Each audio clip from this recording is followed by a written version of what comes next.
On dit que l'amour est aveugle. Moi, je dirais plutôt qu'il est une lentille déformante, capable de transformer les fissures en simples rides d'expression, jusqu'à ce que le mur entier s'effondre dans un fracas assourdissant. Ce fracas, je l'ai entendu.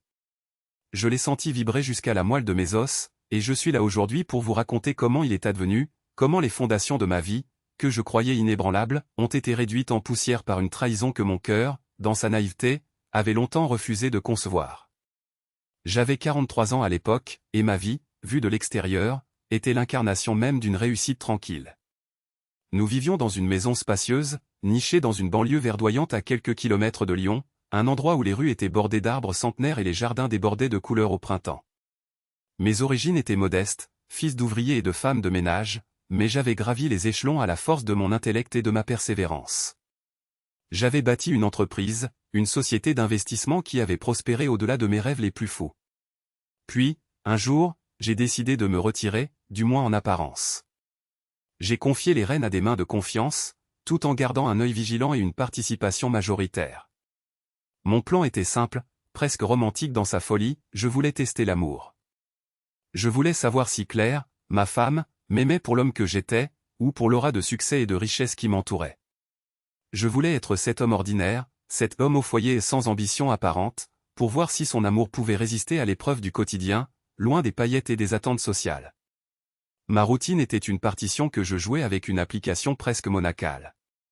Le matin, le soleil filtrait à travers les rideaux de lin, caressant le parquet ciré de notre grande maison de banlieue. Je me levais avant Claire, le silence de l'aube étant mon seul compagnon dans la cuisine. L'odeur du café fraîchement moulu, le crépitement du pain sous le grille-pain, c'étaient mes petites victoires quotidiennes, mes offrandes silencieuses à notre foyer. Je préparais son petit déjeuner, déposais son jus d'orange fraîchement pressé et son journal à côté de son assiette, avant de monter lui apporter son thé au jasmin, celui qu'elle aimait tant. Ses yeux s'ouvraient parfois avec un sourire endormi, un murmure de « merci mon amour », et ce petit geste, cette reconnaissance, nourrissait mon cœur et confortait mon choix. Je passais ensuite mes journées à gérer la maison, les courses au marché local, choisissant les légumes les plus frais, les viandes les plus tendres, avec la même minutie que j'appliquais autrefois à l'analyse des bilans financiers. Je cuisinais, expérimentant de nouvelles recettes, transformant notre cuisine en un laboratoire d'arômes et de saveurs. Je m'occupais du jardin, taillant les rosiers, semant des herbes aromatiques, trouvant une paix inattendue dans le contact avec la terre. Parfois, l'après-midi, je me perdais dans un livre où je passais quelques heures discrètement devant mon ordinateur, surveillant mes investissements, me rappelant que ma retraite n'était qu'une façade. Mais pour Claire, pour le monde, j'étais l'homme de la maison, celui qui s'occupait de tout pendant qu'elle menait sa carrière. Nous n'avions pas d'enfants. C'était un choix que nous avions fait ensemble, ou du moins, que j'avais cru que nous avions fait ensemble. Au début de notre mariage, l'idée d'une vie à deux, sans les contraintes de la parentalité, nous semblait romantique, une liberté à chérir. Mais avec le temps, et mon nouveau rôle, je sentais parfois un vide, une absence que le silence de la maison amplifiait. Claire, elle, était une femme brillante, ambitieuse. Elle travaillait dans le marketing pour une grande entreprise et son ascension était constante. Je l'admirais pour cela, pour sa détermination, son intelligence. Je la voyais s'épanouir, et je me disais que mon rôle, même s'il était moins conventionnel, était de lui offrir la tranquillité d'esprit nécessaire pour qu'elle puisse se concentrer sur ses objectifs.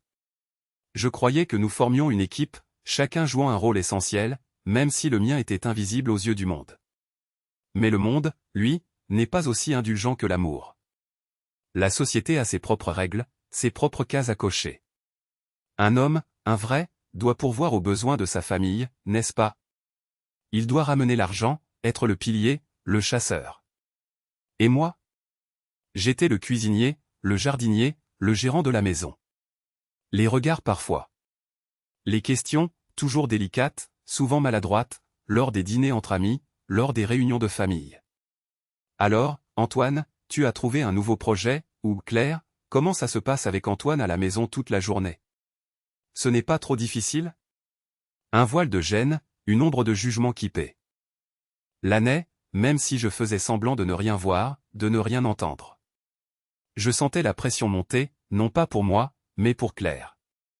Je voyais bien qu'elle était parfois mal à l'aise, forcée de justifier mon statut.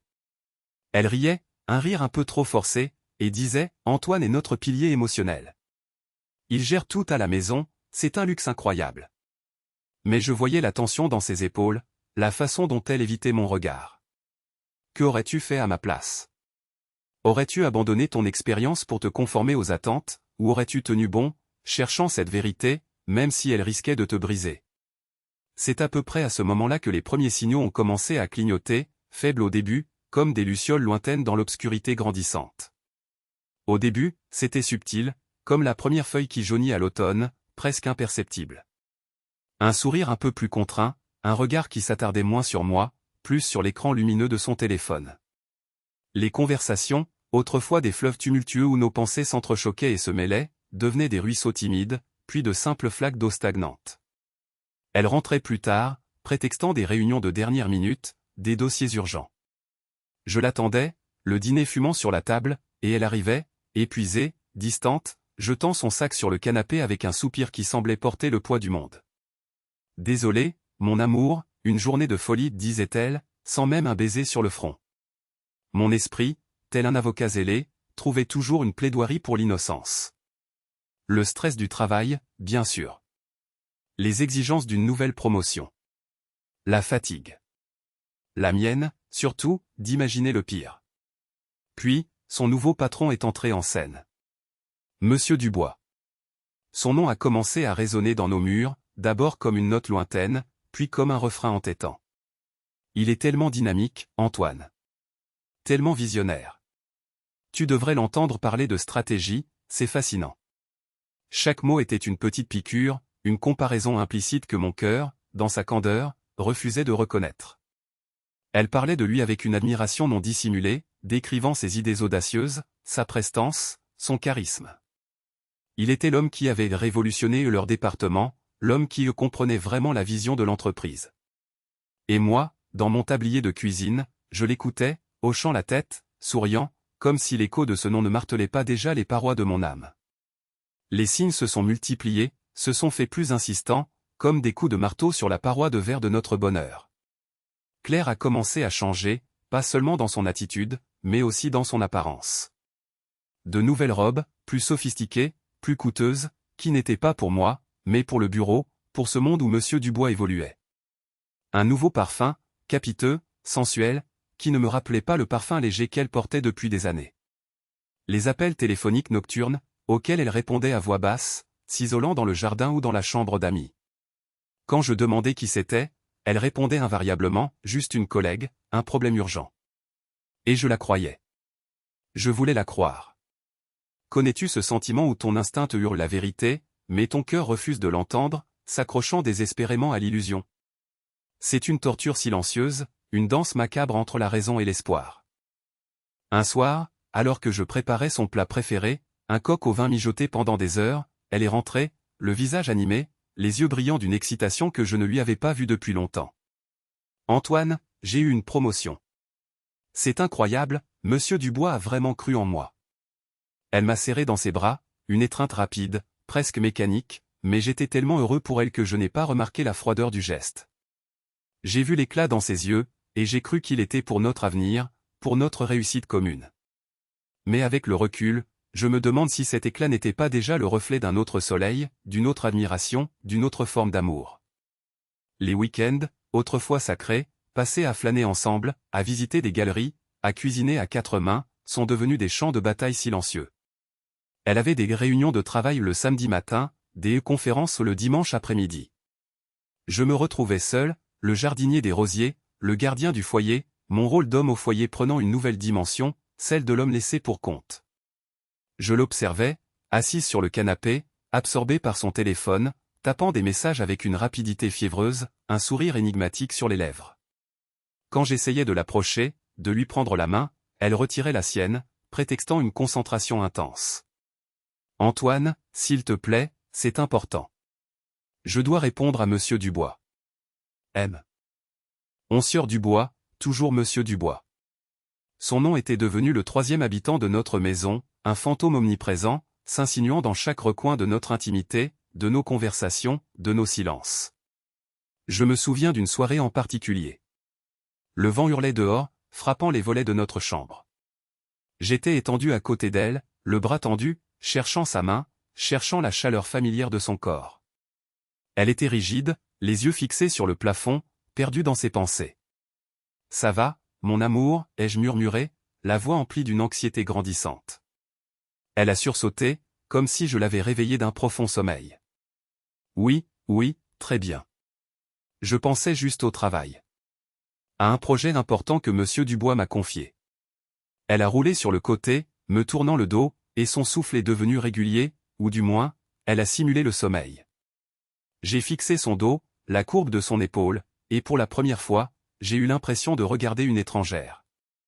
Une fissure, invisible à l'œil nu, venait de s'élargir, et le vent qui s'engouffrait à travers elle promettait une tempête. C'était le début de la fin, la première note dissonante d'une symphonie de trahison. Et moi, l'homme qui avait tout pour lui, je ne voyais rien, ou plutôt, je refusais de voir, aveuglé par l'amour, par l'espoir, par cette illusion tenace que notre bonheur était inaltérable. La veille au soir, Claire était rentrée à la maison, le pas étrangement léger, presque aérien. Son visage, que j'avais appris à lire comme un livre ouvert au fil des années, portait une expression que je n'avais pas vue depuis longtemps, une sorte d'excitation contenue, un éclat dans le regard qui n'était pas dirigé vers moi, mais vers un horizon lointain qu'elle seule semblait contempler.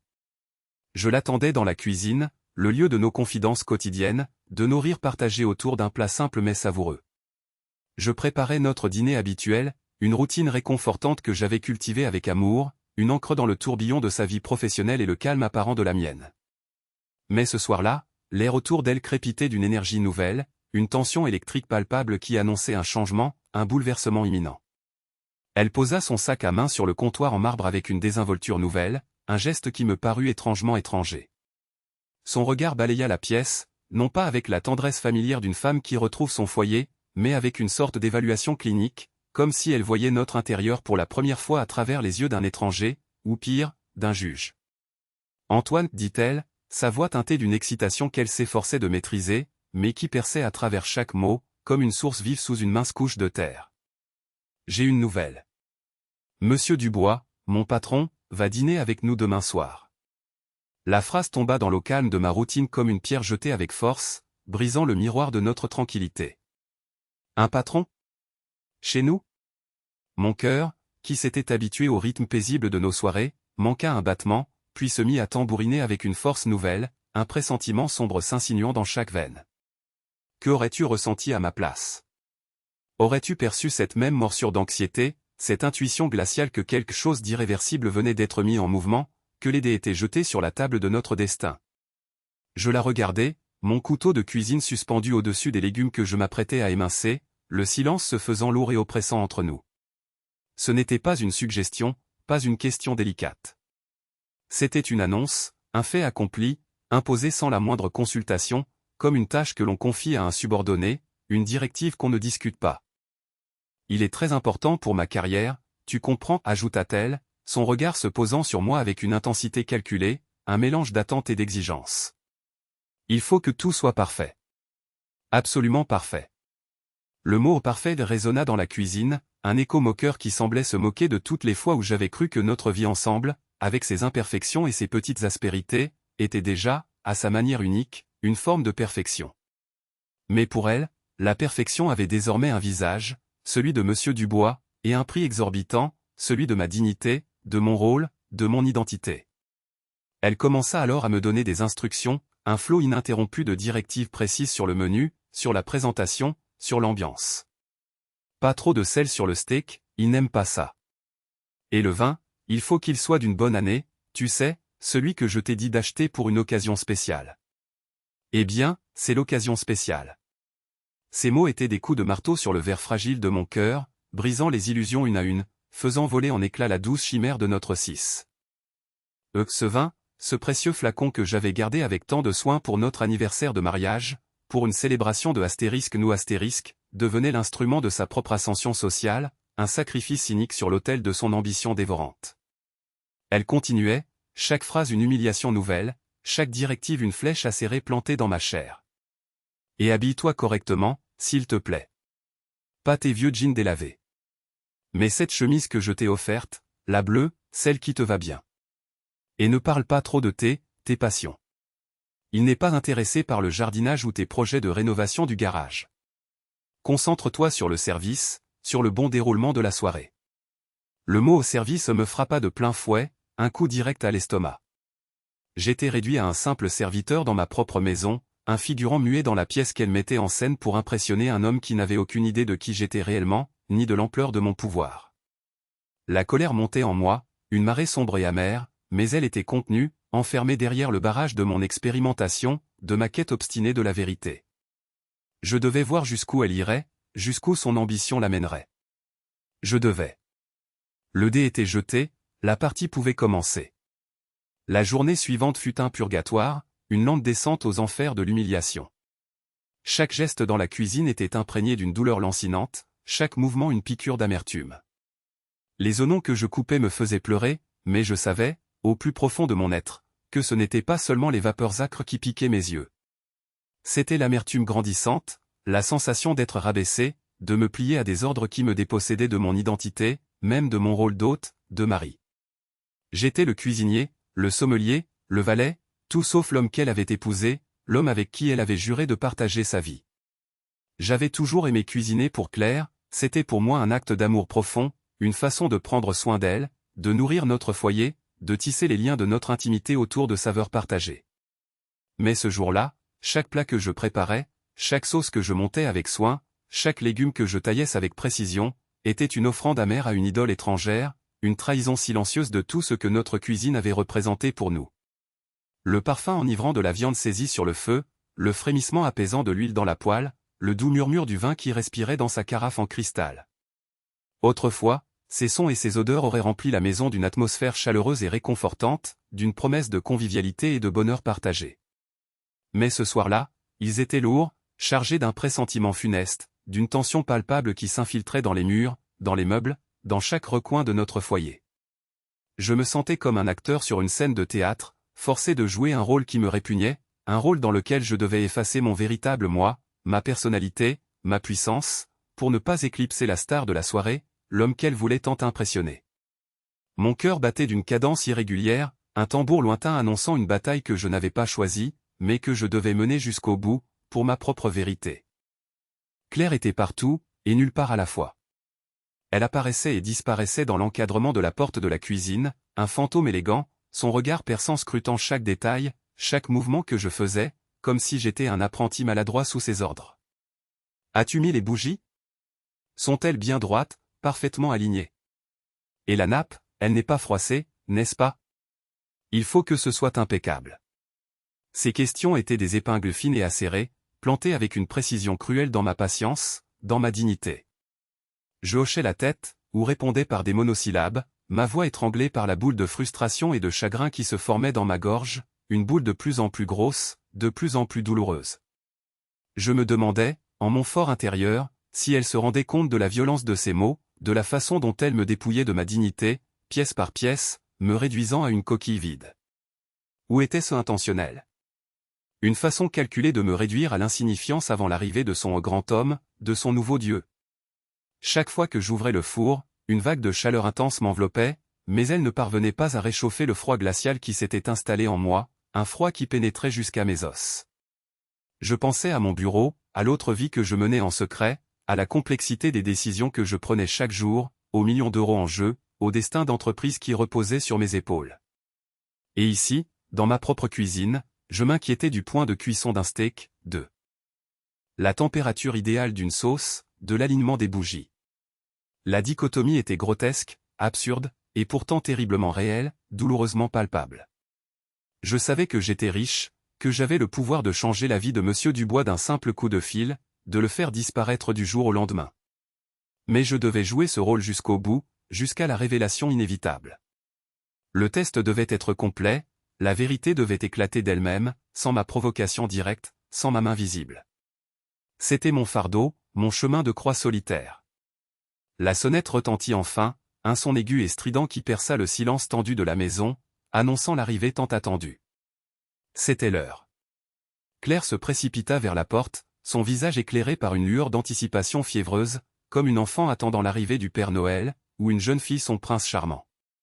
Je la suivis, un pas derrière, mon cœur lourd comme une enclume, battant la chamade dans ma poitrine. Monsieur Dubois se tenait sur le pas de la porte, un homme d'une cinquantaine d'années, le ventre un peu proéminent sous une chemise de marque visiblement coûteuse, les cheveux gominés en arrière avec une précision méticuleuse, un sourire forcé et suffisant sur les lèvres.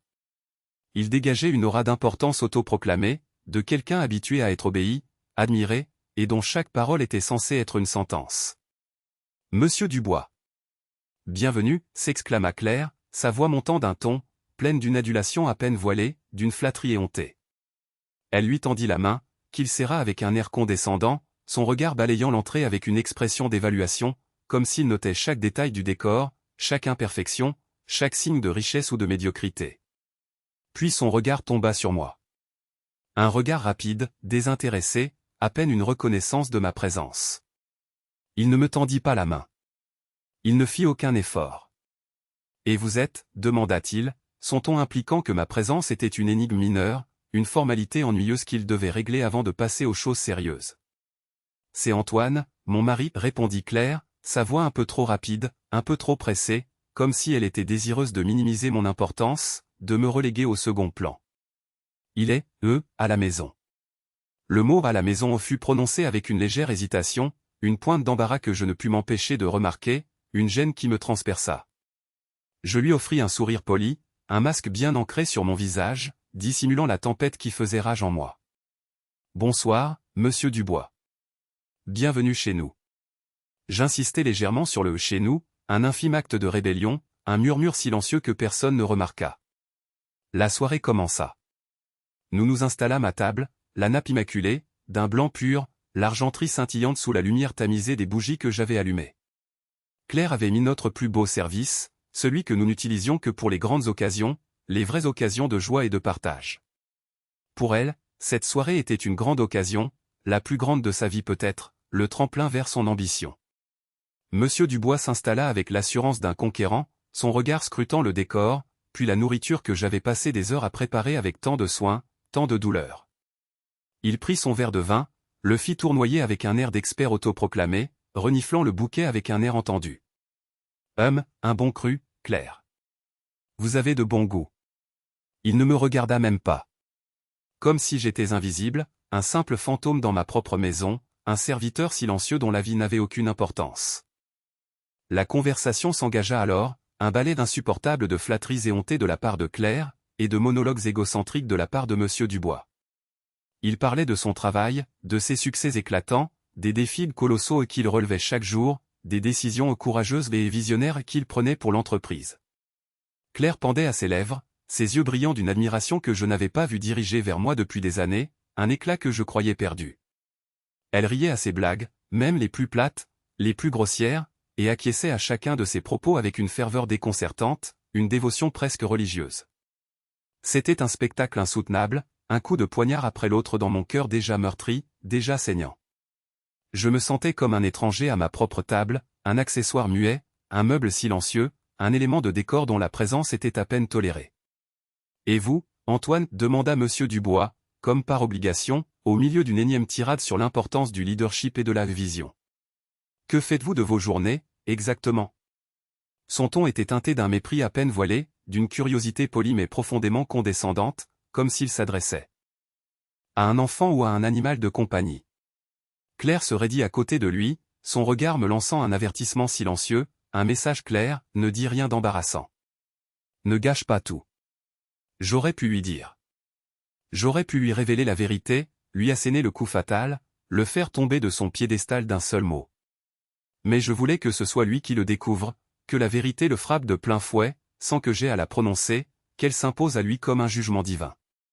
Je m'occupe de la maison, répondis-je calmement, ma voix posée et mesurée malgré la tempête qui faisait rage en moi, une tempête d'émotions contradictoires. Je gère l'intendance, et je me consacre à quelques projets personnels. C'était la vérité, mais une vérité incomplète, une vérité qui, dans ce contexte, sonnait comme un aveu de paresse, d'échec, d'oisiveté. Monsieur Dubois eut un sourire supérieur, un sourire de suffisance qui me tordit les entrailles. Ah oui, la gestion de la maison. Un travail à plein temps, n'est-ce pas? Son rire était sec, teinté de raillerie, de moquerie à peine dissimulée. Claire rit aussi, un rire nerveux, complice, qui me transperça comme une lame. Qu'aurais-tu ressenti à ce moment-là? ce sentiment d'être raillé par ta propre femme, devant l'homme avec qui elle te trompe, l'homme qu'elle admire plus que tout au monde?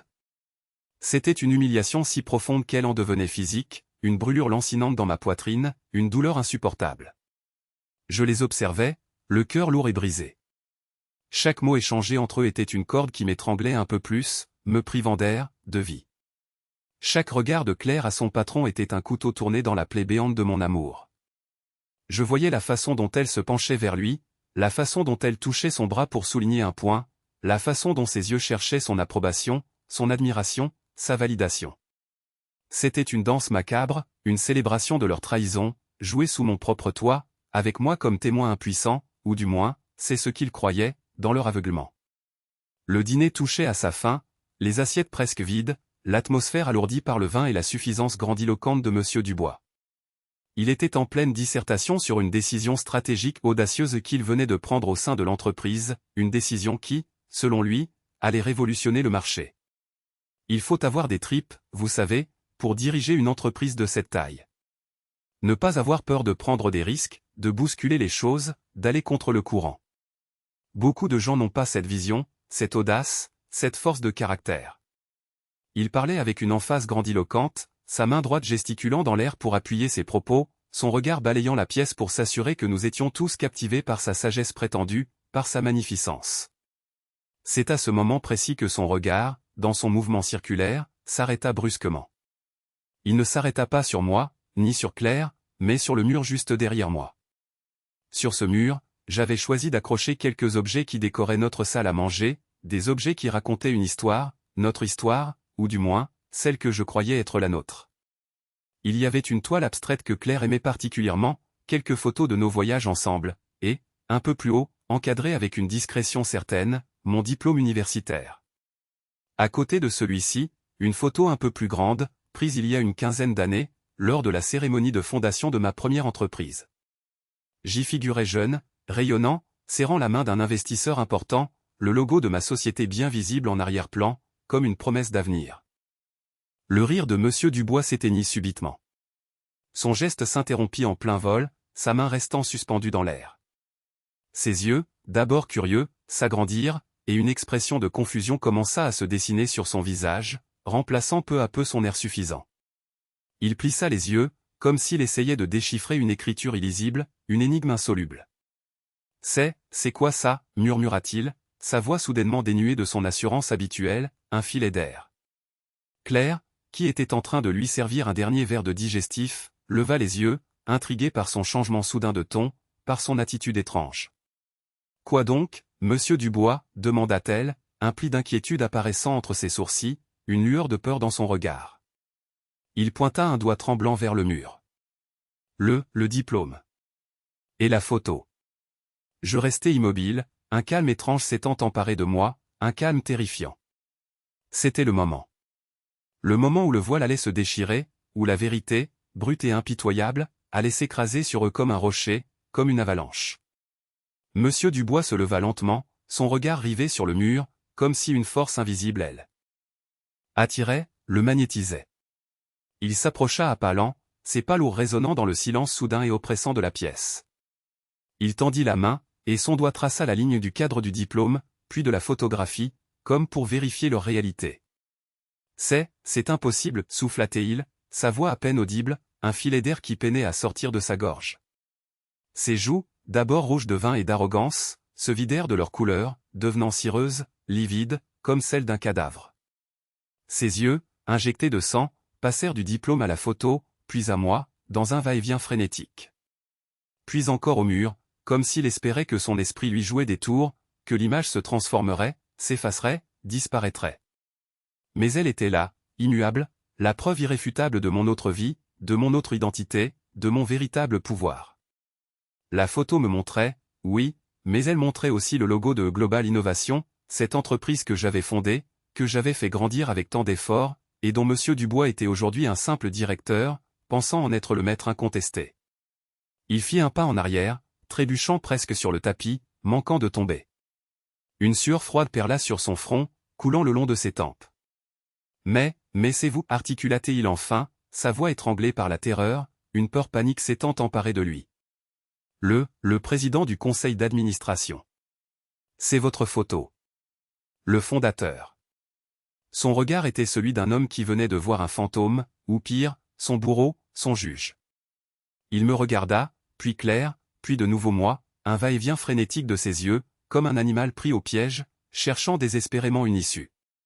Claire, à son tour, s'était levée, le verre de digestif encore à la main, son visage se tordant de confusion, puis de compréhension.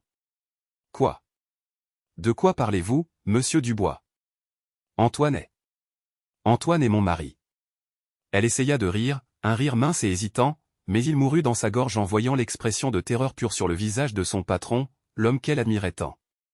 Elle se tourna vers moi, ses yeux cherchant une explication, une dénégation, n'importe quoi qui pourrait briser ce sortilège macabre, cette révélation insoutenable. Mais je ne dis rien. Je la laissai voir, je la laissai comprendre, je la laissai réaliser la profondeur de son erreur, de sa trahison, de son aveuglement. C'est lui, répéta monsieur Dubois, sa voix plus forte cette fois, mais chargée d'une panique froide, d'une terreur qui le saisissait aux tripes. C'est monsieur Fournier. Le grand patron. Celui qui préside le conseil d'administration de Global Innovation. Celui qui m'a embauché. Celui qui peut me virer demain. Le dernier mot était un cri, un sanglot à peine contenu, une admission de sa propre insignifiance. Il ne pouvait plus soutenir mon regard. Ses yeux étaient rivés sur le sol, comme s'il cherchait un trou pour s'y engloutir, pour disparaître à jamais. La réalité s'écrasait sur lui avec le poids d'une montagne, le poids de son arrogance, de sa suffisance, de sa bêtise, de sa propre trahison. Claire lâcha le verre de digestif. Il tomba sur le tapis avec un bruit sourd, le liquide ambré s'étalant comme une tache de sang sur la toile immaculée, symbolisant la fin de toute pureté, de toute innocence. Elle me regardait, ses yeux dilatés d'horreur et de compréhension, d'une peur panique qui la paralysait. La vérité la frappait avec la force d'un marteau, brisant la façade de sa vie qu'elle avait construite sur le mépris, sur l'ambition mal placée, sur le mensonge. Le masque de la femme ambitieuse et séductrice tomba, révélant la peur, la honte, le désespoir, la vacuité de son être. Elle avait rabaissé le président de sa propre entreprise, l'avait forcé à jouer le rôle d'un domestique, avait affiché son infidélité sous ses yeux, dans sa propre maison. La cruauté de la situation, la poésie amère de ma revanche, étaient d'une intensité insoutenable. Je me levai à mon tour, lentement, mes mouvements mesurés. Le silence était devenu assourdissant, un rugissement dans mes oreilles, un écho de la destruction. Je fis face à monsieur Dubois, mon regard froid et implacable, dénué de toute pitié. En effet, monsieur Dubois, dis-je, ma voix calme, posée, mais tranchante comme une lame, perçant le silence. Je suis bien Antoine Fournier. Et je crois que nous avons beaucoup de choses à discuter demain matin, à mon bureau. Votre démission, par exemple. Le choc fut total. Monsieur Dubois pâlit encore plus, si c'était possible. Il balbutia des excuses, des supplications, des paroles inintelligibles, mais je ne l'écoutais plus. Mon regard était fixé sur Claire, sur le vide dans ses yeux, sur les ruines de notre mariage qui gisaient à mes pieds, en 1000 morceaux. La partie était terminée. Le test était concluant. Et le verdict était déchirant, une douleur que je porterais pour toujours. Monsieur Dubois ne dit pas un mot de plus. Il attrapa sa veste, qui pendait au dossier d'une chaise, avec une précipitation maladroite, et se précipita vers la porte d'entrée, la claquant derrière lui dans une fuite éperdue, un bruit sec qui résonna dans la nuit. Le bruit résonna dans la maison, laissant un silence encore plus lourd, plus oppressant, plus glacial. Il ne restait que Claire et moi, au milieu des restes du dîner, du verre brisé, des miettes de notre vie passée. Elle ne bougeait pas, figée, comme une statue de sel, pétrifiée par la révélation. Son visage était un mélange de stupeur, de regret, et d'une peur panique qui la dévorait. Elle avait tout perdu en un instant, tout ce pourquoi elle avait bâti sa vie sur le mensonge et l'ambition démesurée. Antoine, murmura-t-elle enfin, sa voix brisée, un souffle à peine audible. Je ne savais pas. Mais ces mots sonnaient creux, vides de toute sincérité, creux comme une coquille vide. Elle ne savait pas? Ou elle ne voulait pas savoir? Elle avait préféré l'aveuglement, l'ambition, le mensonge, la trahison.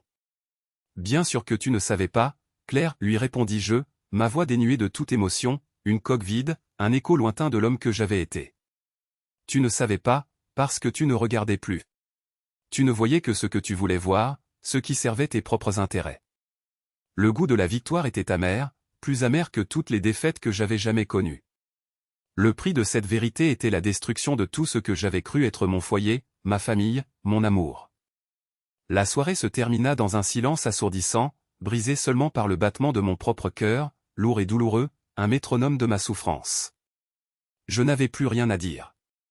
Tout avait été dit, non pas par des mots, mais par cette révélation brutale, par la chute de leur façade, par l'effondrement de leur trahison. Le dîner de l'humiliation était devenu le dîner de la vérité. Et la vérité, parfois, est une arme plus dévastatrice que n'importe quelle vengeance, une arme qui détruit tout sur son passage, y compris le cœur de celui qui la brandit. Je me sentais vide, vidé de toute énergie, de toute illusion, de toute espérance. Le chemin devant moi était sombre et incertain, mais au moins, je n'étais plus aveugle. Le silence est tombé sur la pièce comme un drap mortuaire, épais, étouffant, après le hurlement silencieux de la vérité qui venait de transpercer la bulle d'arrogance de Monsieur Dubois. J'ai vu la couleur fuir de son visage, ne laissant qu'une cire blafarde, et ses yeux, auparavant si pleins d'une suffisance écœurante, se sont écarquillés, dilatés par une terreur primale. Il a bégayé quelque chose, un son guttural, inarticulé, comme un animal pris au piège, incapable de former un mot cohérent. Ses mains, qui à un instant plus tôt gesticulaient avec assurance au-dessus de la table, se sont mises à trembler violemment, renversant un filet de vin rouge sur la nappe immaculée. Un détail insignifiant, pourtant, il m'a semblé qu'il symbolisait parfaitement le désordre qui venait de s'abattre sur nos vies.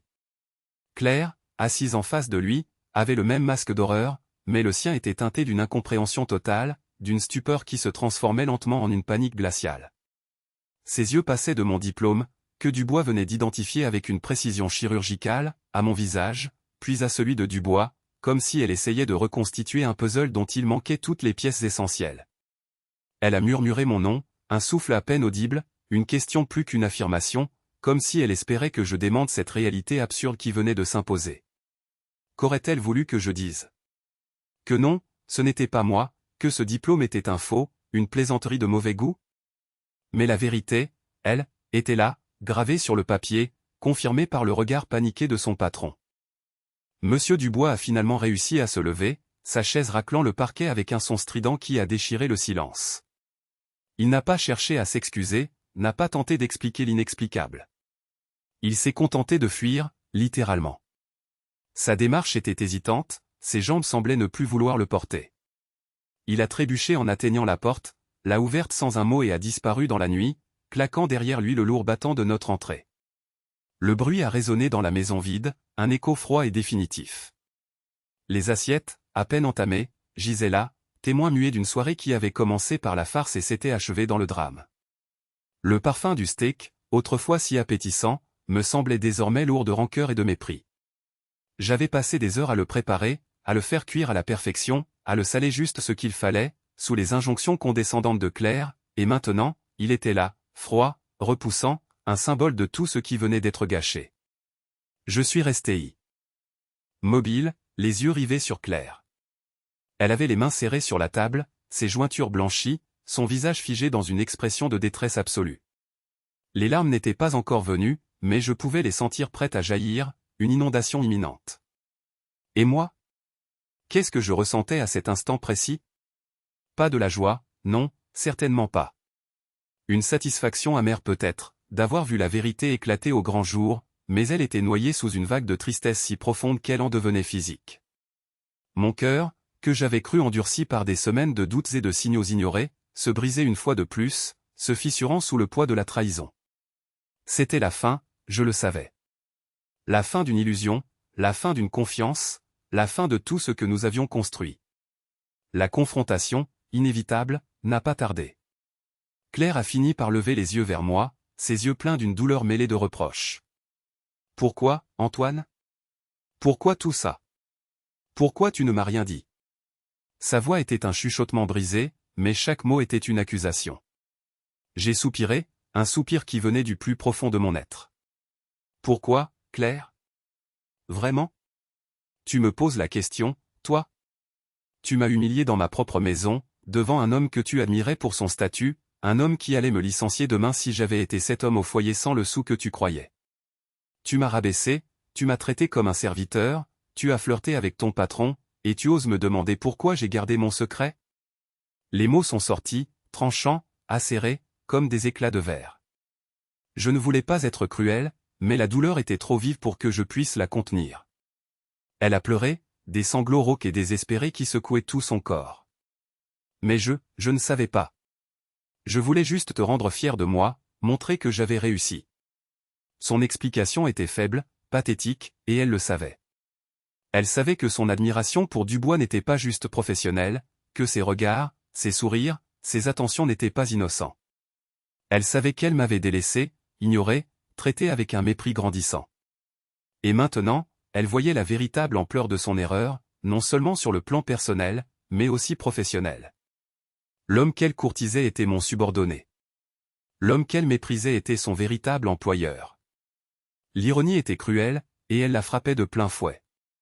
La discussion qui a suivi cette nuit-là a duré des heures, mais elle n'a abouti à rien. Nous parlions des mêmes sujets, mais nos mots ne se rencontraient plus. C'était comme si nos âmes avaient été déconnectées, rendant toute communication réelle impossible. Les larmes de Claire, ses supplications, ses tentatives de justifier l'injustifiable, tout cela rebondissait sur un mur de froideur que j'avais érigé autour de mon cœur. Non pas par vengeance, mais par une nécessité de survie. La confiance, ce fil invisible mais si robuste qui tisse la trame d'une relation, était rompu. Et une fois brisé, ce fil ne se répare jamais vraiment sans laisser de cicatrices profondes, voire sans s'effilocher complètement. Que auriez-vous fait à ma place? Auriez-vous pu pardonner une telle humiliation, une telle trahison, née d'une ambition démesurée et d'un mépris latent? J'en doute.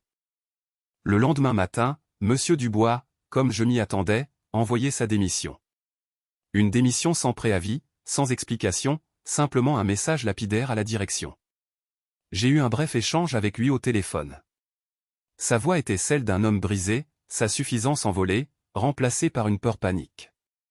Il m'a supplié de ne pas ébruiter l'affaire, de lui laisser une chance de retrouver un semblant de dignité professionnelle. Je n'ai pas été cruel. J'ai simplement été juste. J'ai accepté sa démission sans fanfare, sans scandale public, mais avec la ferme intention que les détails de son comportement soient consignés dans son dossier. Sa carrière, autrefois un chêne robuste, s'était effondrée en une nuit, réduite en copeaux par un simple regard, par un instant de reconnaissance. Il a disparu de la circulation professionnelle, son nom ne figurant plus sur les listes des dirigeants en vue. C'est la dure loi du monde des affaires, la loi du plus fort, mais aussi, parfois, la loi de la justice. Quant à Claire, les conséquences ont été encore plus dévastatrices. L'absence de M. Dubois à l'entreprise a immédiatement soulevé des questions. Les collègues, qui avaient remarqué la proximité grandissante entre elle et son patron, ont rapidement commencé à faire des rapprochements. Les rumeurs ont circulé, d'abord à voix basse, puis de plus en plus fort. Son nom a été associé à un scandale, à une promotion obtenue par des moyens douteux. Son image, qu'elle avait tant travaillé à polir, s'est ternie, craquée, puis brisée en 1000 morceaux. Les opportunités se sont raréfiées. Les projets importa. NTS lui ont échappé. Elle est devenue persona non grata, une paria dans le monde professionnel qu'elle avait tant vénéré. Ses amis, ceux qui étaient attirés par son succès et son ambition, ont commencé à s'éloigner, comme des ombres fuyant la lumière. Le téléphone sonnait moins, les invitations se faisaient rares. Elle a fait face à un vide, à une solitude qu'elle n'avait jamais imaginée. Notre divorce a été prononcé quelques mois plus tard, dans une atmosphère de dignité forcée. Il n'y a pas eu de bataille féroce pour les biens. J'ai veillé à ce qu'elle ait ce qui lui revenait, mais sans aucune générosité superflue. La maison, notre foyer, est devenue silencieuse, trop grande pour un seul homme. J'ai vendu ce lieu gorgé de souvenirs, de rires passés et de trahisons récentes. Chaque pièce, chaque meuble, chaque bibelot semblait me raconter une histoire, un fragment de notre vie commune qui s'était transformé en poussière. C'était douloureux, arrachant des lambeaux de mon cœur à chaque objet emballé, mais c'était nécessaire. Il fallait couper les ponts avec un passé qui me rongeait. J'ai repris les rênes de mon entreprise avec une énergie nouvelle, mais aussi une certaine amertume. La solitude était devenue ma compagne.